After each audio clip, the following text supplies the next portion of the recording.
Y ahora vamos a nuestro segmento Cuentas Claras para analizar las implicaciones que tiene la aprobación esta mañana de la Ley de Variación de la Tarifa de Energía.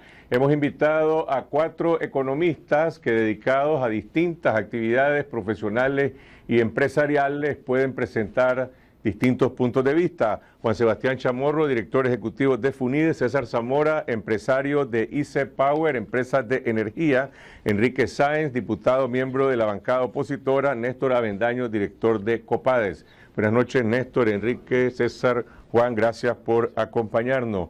La pregunta que nos gustaría que ustedes analizaran gira en torno a cuál podrá ser el impacto de esta ley. Si la reducción efectiva de la tarifa gira en torno al 10%, no sé si más o menos, ¿se cumpliría el objetivo de que ayude esto a que la economía nicaragüense sea más competitiva? ¿Seguirá siendo la tarifa más alta de Centroamérica? ¿Tenía el Estado otras alternativas para ir más allá de disponer del 35% del ahorro en la reducción de tarifas, Juan? Bueno, esta mañana revisé cómo han evolucionado las tarifas en Guatemala, por ejemplo, y vienen reduciéndose en los últimos 2 años en alrededor de un 14-20%, algunas de ellas. Entonces, contestando tu primera pregunta, con relación a Guatemala, que es el país que analicé esta mañana, pues no va a quedar muy corto si la disminución es del 10% de las tarifas en general.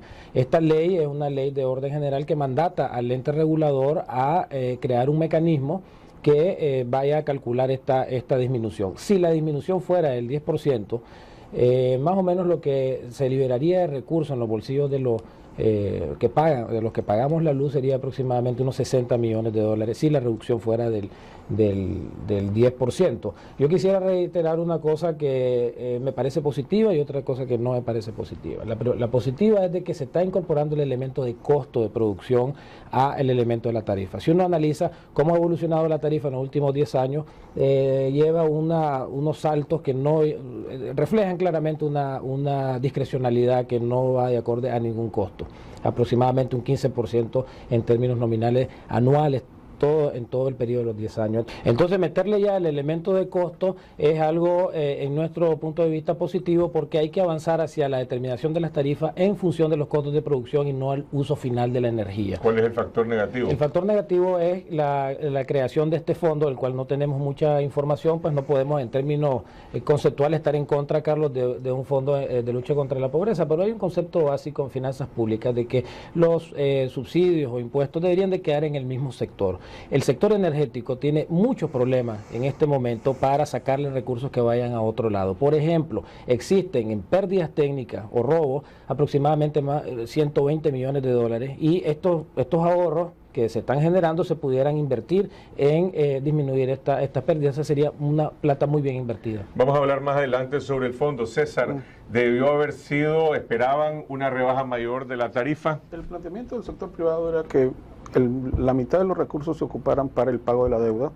La deuda tiene 2 componentes, un componente que es con 0 interés, que es alrededor de 150 millones de dólares, y hay un componente, el último componente del 2009, del 2012, perdón, que fue a tasas de interés de mercado, que son 40 millones que tienen un interés del 8%, y la tarifa no es una empresa, ¿verdad? Entonces, en ese sentido, yo creo que lo acumulado, porque ya se ha acumulado, posiblemente al 1 de abril se habrá acumulado en ese bolsón, ¿verdad?, que no se va a poder regresar a nadie, alrededor de 50 millones de dólares, y creo que si hablamos que el precio del combustible va a dar en promedio por los 60 dólares el barril, el ahorro en el año serían de 150 millones de dólares para la tarifa.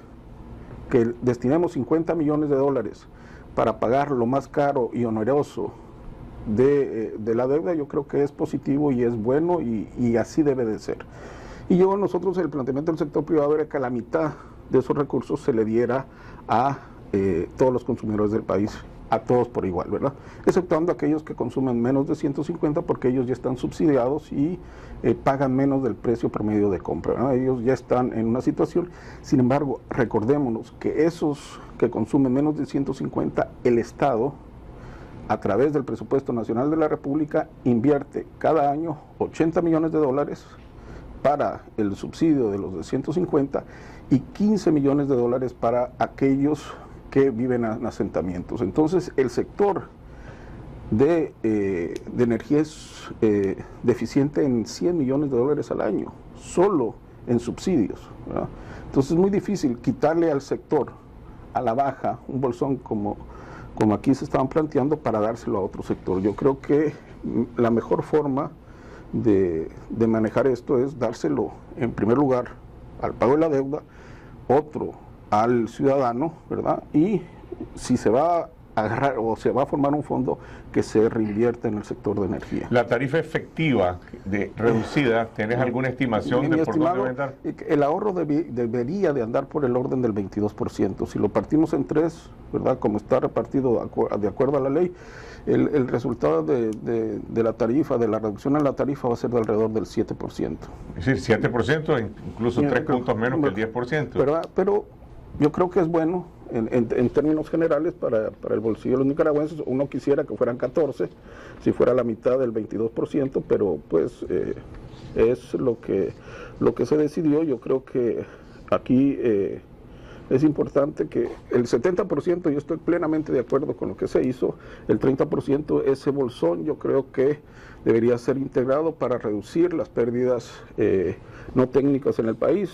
La justificación, la justificación que presentó hoy la bancada oficialista, Wálmaro Gutiérrez, los representantes, en este caso del partido de gobierno, contemplaban o respondieron a esta pregunta en relación a cómo hacer un ajuste a través de la ley que hiciera la economía más competitiva.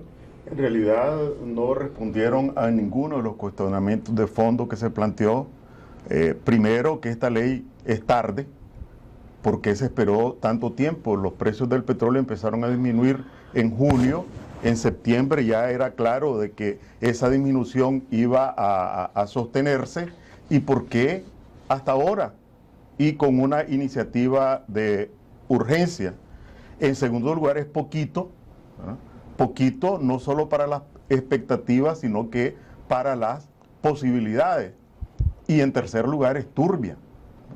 ¿Turbia por qué? Bueno, a nivel oficial nadie ha dicho, ni en la asamblea, ni el funcionario competente, que es el presidente del INE, cuánto es esa deuda, la que se dice que existe, ¿verdad? Había un reporte allí de 198.500.000 y que se habían abonado 7 millones, pero jamás se ha vuelto a saber cuál es el estado actual de esa deuda. El director del INE no ha comparecido ante la Asamblea Nacional. Absolutamente, lo hemos solicitado y no ha comparecido, pero también es turbia porque no sabemos exactamente cuánto se ha ahorrado. Y es turbia también porque son 6 millones de nicaragüenses los que recibirían un beneficio más o menos, y aquí ya sabemos que esa deuda con Caruna pues tiene dueño, y es el bolsillo de Ortega. Entonces aquí lo que Ortega decidió fue autopagarse a costillas de los bolsillos de los nicaragüenses, y eso también es turbio. Néstor, vos hiciste previo a la aplicación de la ley algunas estimaciones, hablaba de que la reducción de tarifa debería andar por lo menos arriba del 15%. Sí, con los datos a diciembre, ¿verdad? Habíamos hecho unas breves simulaciones y por supuesto esto implicaba una reducción de la tarifa de energía eléctrica con los datos de diciembre del 16% y por supuesto una caída en la tarifa del agua potable que utiliza el bombeo de energía eléctrica de aproximadamente un 5%. Se ha hablado mucho de las tarifas, pero no sabemos cómo van a quedar cada una de las tantas, como son más de 500. Más de 50. Más de 50, pero las páginas que tú dijiste era un libro. Se sienten como 500. Entonces, pero tu pregunta, Carlos Fernando, sobre la competitividad, que es lo interesante para esta economía. Esta competitividad viene declinando desde hace 35 años. Imparable la trayectoria hacia abajo. Mirábamos un cierto alivio y con el anuncio todavía incompleto de ayer, llego a detectar que con los datos de diciembre, la estructura de costos generales de la economía de Nicaragua se hubiera reducido apenas en un 3%. pero ahora aplicando el 16% que habíamos estimado. Pero ahora esto retrocede y escucho entre 7 y 10, pues vamos a tener una reducción de costos generales de toda la economía nacional de apenas un 1%. Eso no es nada. Por lo tanto, seguiremos a la saga en competitividad. Creo que hay un consenso nacional de que la deuda debe pagarse. Otra discusión es que debe transparentarse y otra la discusión en relación a qué componente de la deuda pagar primero. Pero destinar el 35% del ahorro a programas gubernamentales, eso nunca estaba en la discusión pública. Es decir, ¿cuál es la justificación oficial? Alguna gente dice, bueno, es que el Fondo Monetario le ha sugerido al gobierno de que tenga una especie de colchón, pero ¿cuáles serán esa clase de programas? ¿Son programas como los programas asistenciales tradicionales? ¿Son programas de crédito o son programas para apoyar la electrificación? ¿Hay alguna idea en relación con eso, César? No, yo creo que la mayor ayuda que se le puede dar al pobre en Nicaragua es transfiriendo ese 35% de vuelta al sector energético, ¿verdad? Y hay dos sectores que lo necesitan. Por ejemplo, la compañía de distribución tiene pérdidas del orden del 21%. En Costa Rica, si hablamos de competitividad, tienen pérdidas del 11%. Cada reducción porcentual en las pérdidas representan para el país 6.5 millones de dólares al año. Agarremos ese fondo que está ahí, aprovechemos esa oportunidad que está ahí, prestémosle a la distribuidora, porque aparentemente no tienen dinero para reducir las pérdidas, se le presta una tasa de interés, se le pone unas metas, se le van a prestar 40 millones de dólares, usted va a reducir las pérdidas en 6 meses en 2%, eso va a implicar 12 millones de dólares, y eso si lo trabajamos constantemente y resolvemos un problema estructural, en 2 años nosotros podíamos reducir la tarifa solo por pérdidas en un 10%, y así ayudamos a toda la ciudadanía. ¿Quién va a decidir el destino de esos programas? ¿El ministro de Hacienda, el director de INE, el ministro de Energía, bueno, el propio presidente de la República? ¿Quién decide eso? Si uno lee la ley, es bien explícita en decir de que va al Ministerio de Hacienda y que va a ser aplicado al presupuesto general de la República, lo que te indica de que no es un programa que vaya a un sector específico, sino al bolsón del presupuesto. Sí. Pero yo escuchaba, leía que era para proyectos de reducción de la pobreza. Claro. Pero ante la pregunta que nos hace Carlos Fernando, yo veo que este tercer segmento raro que entró en la solución del uso del beneficio nacional se debe al desplome de los recursos que ingresan por el crédito petrolero. Estos recursos petroleros caen por 2 razones, por 2 vías. Uno, el desplome del precio del crudo y de los combustibles. Otro, la reducción del porcentaje de la factura petrolera que financia y adquiere Albaniza. En este caso baja de 50% a 40%. Por estas 2 vías, 500 millones de dólares anuales que captaba Albaniza en años atrás, hoy se limitan a unos 250 millones de dólares a lo sumo, y a sabiendas que el 40% de esos recursos iban a proyectos sociales. ¿Qué hace ahora esta propuesta de ley? Se cayó allá, vamos a alimentar un fondo al Ministerio de Hacienda. ¿Cuáles son esos proyectos? Calles para el pueblo, viviendas para el pueblo, en fin, donación, hasta el subsidio en el transporte urbano para los habitantes que utilizan autobuses en las ciudades de Managua y Ciudad Sandino. Creo que es como un traslado parcial de lo que financiaba. Pero ya han aparecido también otros proyectos que son de discutible rentabilidad social, independientemente de la rentabilidad política que el gobierno les atribuya, como es la instalación de todas esas estructuras metálicas iluminadas, que hay aproximadamente 90, casi 100 en Managua. Es un proyecto que ejecuta la empresa Enatrel. ¿La Asamblea tiene alguna facultad, tiene alguna posibilidad para fiscalizar, para supervisar esos proyectos? Primero, este es otro de los aspectos turbios de esta iniciativa. Se mencionaba aquí el tema de la posición del Fondo Monetario y la composición de la utilización de la cooperación petrolera venezolana. Más o menos un poco más del 60% para lo que definen proyectos con fines de lucro y un poco más del 30% para estos proyectos clientelares. ¿Por qué no afectar ante la pérdida estos recursos destinados a proyectos con fines de lucro y por qué sí afectar los otros proyectos que con todo y lo dudoso algún impacto tendrían. Eso en primer lugar. En segundo lugar, la legalidad. O sea, perdón, estás diciendo que esta podría ser también una oportunidad para transparentar la cooperación venezolana y reubicarla en el presupuesto. Una sería esa de las alternativas, porque además esto, aunque haya sido aprobado en una ley, contradice la ley de régimen presupuestario, que establece que toda asignación debe tener unos programas de respaldo, no una frase que dice para alivio de la pobreza, etcétera. Pero además hay otro elemento en esto. En unas condiciones en las que han disminuido los ingresos para quienes los manejan de la cooperación petrolera venezolana y en un año preelectoral, eso es esconder los fondos debajo de la mesa para las propias campañas del régimen con recursos que deberían, si en realidad hubiera transparencia, incorporarse como parte de una reforma presupuestaria al presupuesto. Que vamos a una pausa, regresamos con el subsidio a esos 800,000 usuarios que están por debajo del consumo de 150 kilowatts. ¿Por qué se estableció ese umbral? ¿Eso es acaso, digamos, una decisión intocable que ahora viene a ser refrendada por esta ley? Ya regresamos. Cuentas Claras es patrocinado por Citi. La Diabla, convertimos el más delicioso sabor de la carne asada nicaragüense agregándole productos de primera calidad.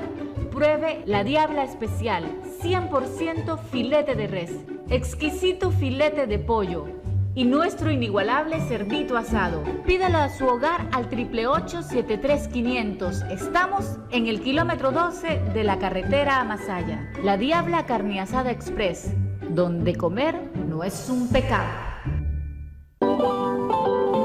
Recorra Nicaragua entera con elegancia y seguridad en un vehículo de Lugo Rentacar. En Lugo Rentacar, usted puede alquilar el vehículo de su conveniencia, en las mejores condiciones y a los mejores precios.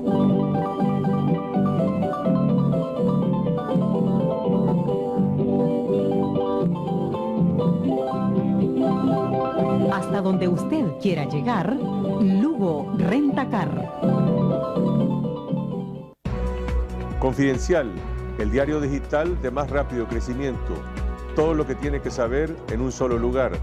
Noticias, análisis y entretenimiento. Conéctese a confidencial.com.ni.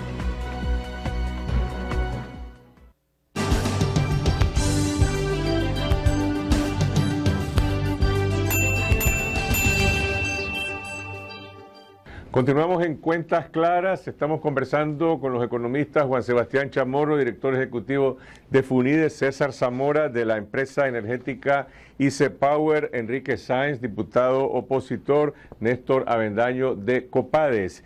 El subsidio que cubre a todos los usuarios que consumen por debajo de los 150 kilowatts es un tema que debería ponerse en la mesa de discusión. Hay propuestas para modificarlo. Esta ley prácticamente lo cierra toda clase de discusión. ¿El sector privado tenía alguna consideración sobre este tema, César? Sobre los 150 yo creo que hay consenso de que es un número que en la región es aceptable, y yo creo que siempre hay la necesidad de un pacto social, y yo creo que como nicaragüenses todo el mundo está de acuerdo que no se toque todos aquellos que consumen menos de 150. Yo creo que el presupuesto lo ha manejado bien, o sea, es un número que es transparente, cuesta 80 millones de dólares el presupuesto de la República. Posiblemente, si somos más eficientes, debería costar menos con el tiempo, si reinvertimos esos fondos en el país, y yo creo que por ahí no hay nada que afecte al sector. ¿Qué pasa con el pliego tarifario y con las 50 tarifas y con la manera en cómo se aplica? Uno escucha de mucha discrecionalidad en la manera en cómo algunos sectores se acogen a estas distintas tarifas.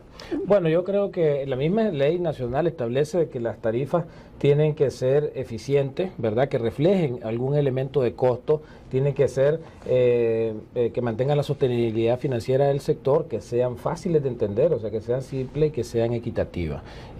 Las tarifas actuales Carlos Fernando, al definirlos por el uso final de la energía, viola la mayor parte de estos conceptos. Te alejas del concepto de costo y te alejas del tema equitativo, porque le estás clavando un precio diferenciado a un industrial que a un residencial, cuando en realidad debería de moverse hacia el costo de la energía eléctrica. Ese es el primer concepto que hay que mantener bien claro, irnos moviendo hacia el costo y no hacia el uso final de la energía. Ojalá que en esta determinación de lo que se llama la tarifa de referencia, la tarifa real que está en esta ley que se fue aprobada el día de hoy, no se incluyan, por ejemplo, los cobros de capacidad instalada, que vienen a incrementar mucho el costo total de la energía eléctrica. Y con relación a la simplicidad, tenemos que las tarifas nacionales no son para nada simples, ¿verdad? No se pueden explicar, como digo en varias ocasiones. Tenemos un libro, aquí tenemos las tarifas de Guatemala y se explican en una sola página,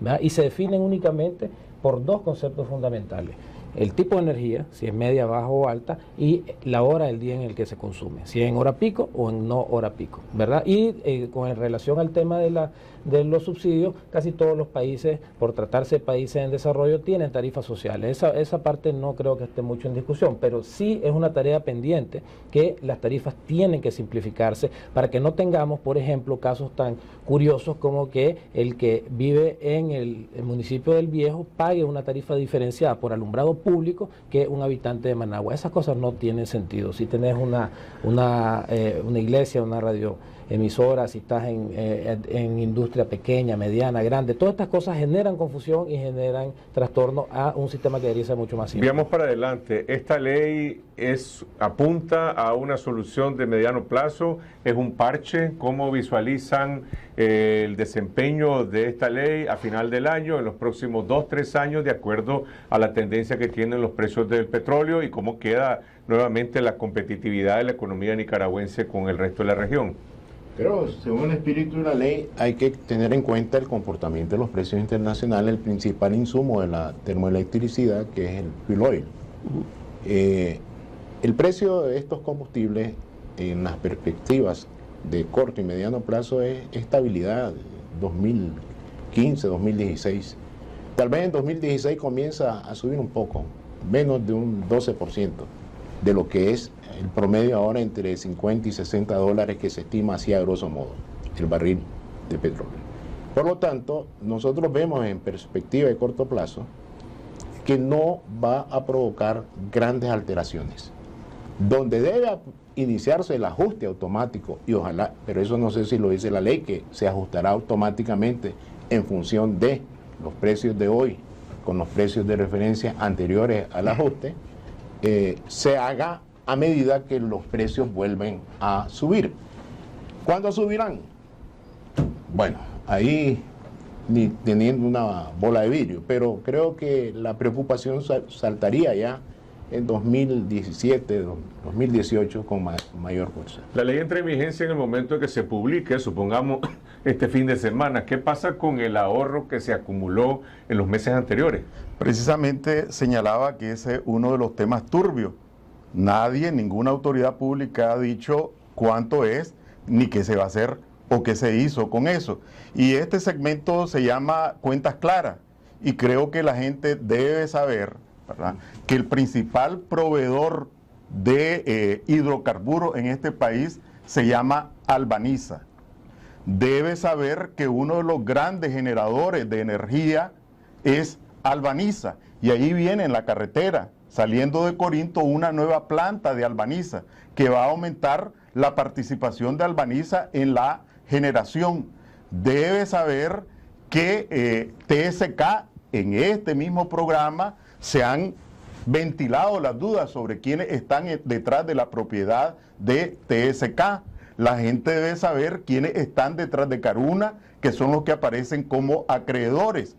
Y también la gente debe saber que quienes ejercen el monopolio del petróleo y del negocio aquí exportan derivados de petróleo a Centroamérica. Y bueno, uno podría decir, lo exportan, pero uno podría preguntar a qué precio lo exportan. Y entonces resulta que esas exportaciones a El Salvador, a otros países centroamericanos, tienen un precio promedio en el 2014 y uno lo puede ir a ver al centro de registro de exportaciones. Y ese precio promedio en lo que va del 2015, en la venta al exterior, se ha reducido en 45%.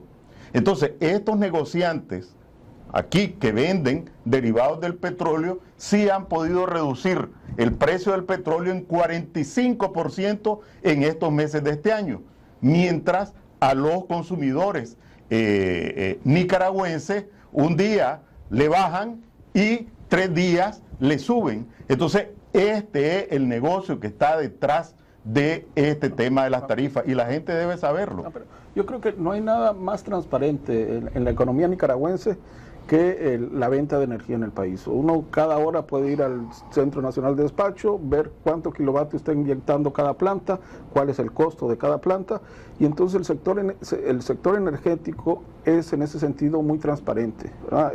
Cada kilovatio que se inyecta es un kilovatio que de alguna manera se paga. Por lo general lo paga el cliente o lo paga el subsidio a través del presupuesto nacional de la República.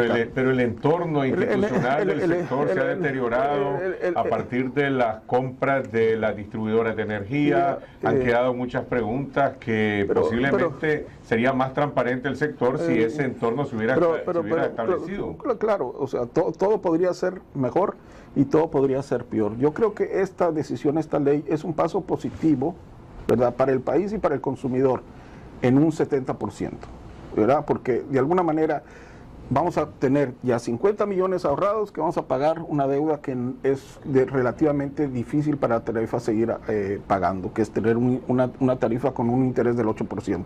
Eso salimos de ello y nos quedamos con 140 millones de dólares pagando cero interés hasta que posibilidades de poderlo pagar de acuerdo a lo que dice la ley, ¿verdad? Entonces eso es positivo para el país. Y los nicaragüenses, los consumidores de electricidad que consumimos más allá de 150 kilovatios, vamos a tener un ahorro de por lo menos 6.5, 7%. Eso es bueno, ¿verdad? Ahora, ¿qué es lo que tenemos que trabajar de cara al futuro? ¿Va a durar esta ley? ¿Se va a requerir una revisión de esta ley en un año, 2 años? Yo creo que vamos a tener que ajustarla y hay que buscar los argumentos técnicos para poderlo hacer. Lo que está haciendo FUNIDES en sus análisis que yo vi el lunes me parecieron en la dirección correcta. Este tema puede avanzar si hay disponibilidad de parte del gobierno, del sector privado y la sociedad civil de llegar a un punto medio. Yo creo que no hay nada más transparente en el sector económico del país que el kilovatio hora en el país. Pero no es un contrasentido en cierta manera, que a propósito de la misma presentación que hace 2 días hizo Seadán Aguirre sobre este diálogo y el consenso que el sector privado tiene con el gobierno para discutir cosas importantes, que esta ley no haya sido objeto de un diálogo no solo con el sector privado, de un debate público nacional, es decir, el gobierno se la sacó de la manga y dijo, así es como vamos a aplicar esta oportunidad que se le ha abierto a la economía nicaragüense, y de alguna manera el sector privado lo acepta, da la impresión con un sentido de pragmatismo, de resignación. No, ni hay pragmatismo ni hay resignación. Nosotros planteamos del principio, fue el sector privado el que dijo desde un inicio, necesitamos darle el beneficio a la gente.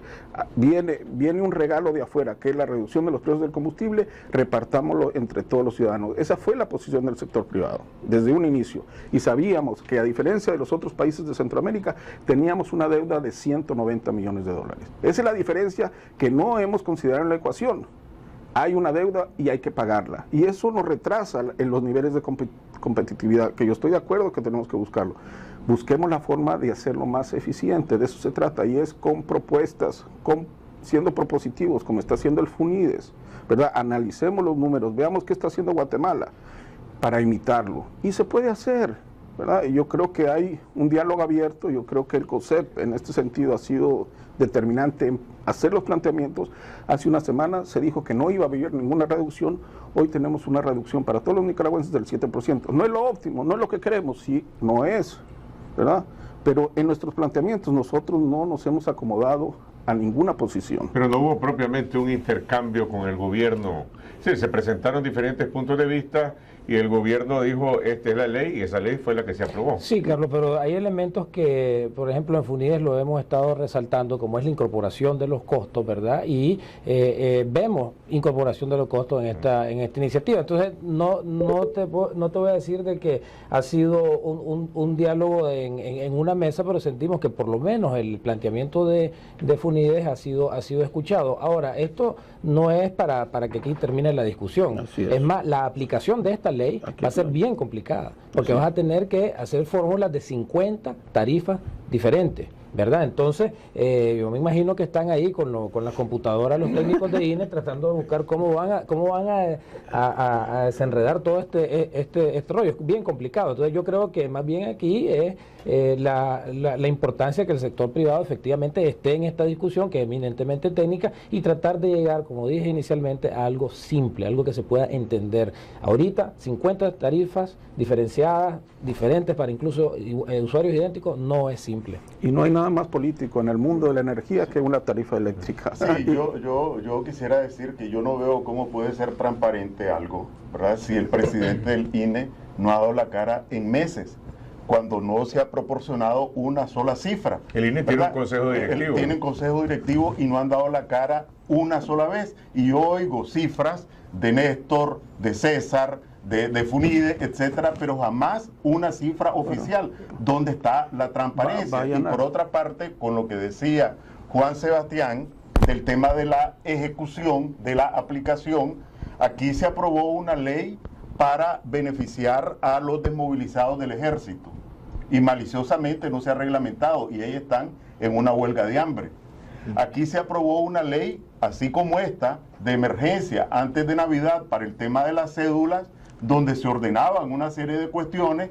Se aprobó la ley y resulta que el Consejo Supremo Electoral no ha reaccionado en una coma frente a esa ley. Entonces también, más allá de lo criticable de la ley, hay que estar pendientes cómo es que se va a ejecutar. Néstor, último comentario.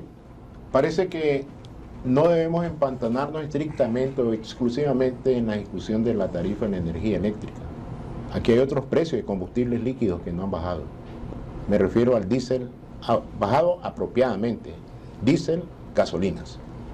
Me parece que la empresa privada ha comenzado a guardar cierto silencio ante este problema.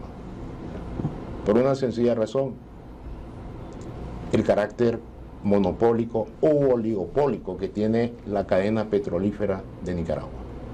Te diré, excluyendo los impuestos, los 3 impuestos que pagamos los nicaragüenses cuando compramos combustibles, las gasolinas en el mercado local han bajado casi el 60% de su caída internacional.